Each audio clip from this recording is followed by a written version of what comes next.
Families can be tough. And before my father died, he told me that I had a half-sister that he imprisoned in hell. And then she returned home and stabbed me in the eye, so Alright guys, today's video is all about Hela, the goddess of death. Could she be the secret villain in Avengers End Game? Let's put the pieces together.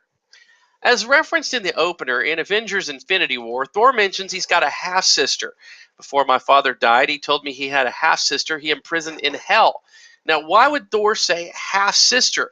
How does Thor even know she is his half-sister? There was no dialogue to support her being a half-sister in Ragnarok. Odin only called her Thor's sister.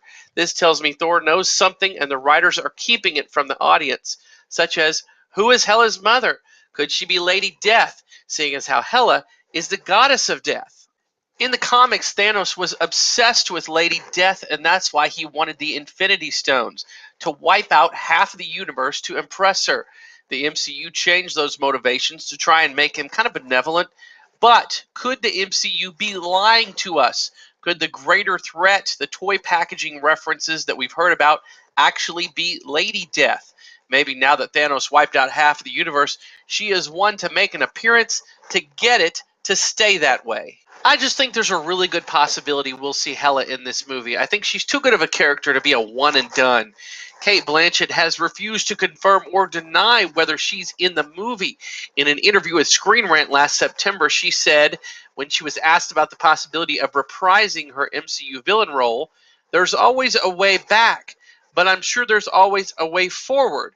Who knows? Sure, I never say no to anything. When she was asked for her thoughts on Hela potentially teaming up with Thanos to take on the Avengers if she ever made her MCU return, she said, that would be good, but it would be not so nice for the MCU heroes.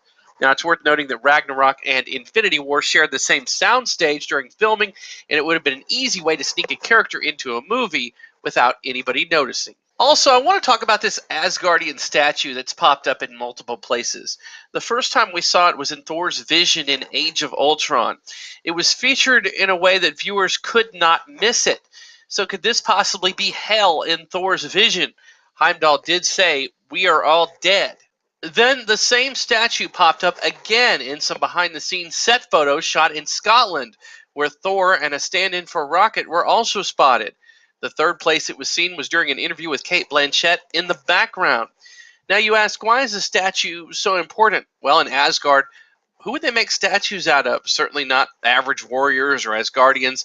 No, in Asgard, they would only make statues out of heroes or leaders or kings. There are only a couple in recent memory. Thor, Odin, and Bor Burison was king of Asgard, son of Buri, father of Odin. Who else would know more about the Infinity Stones than Bor?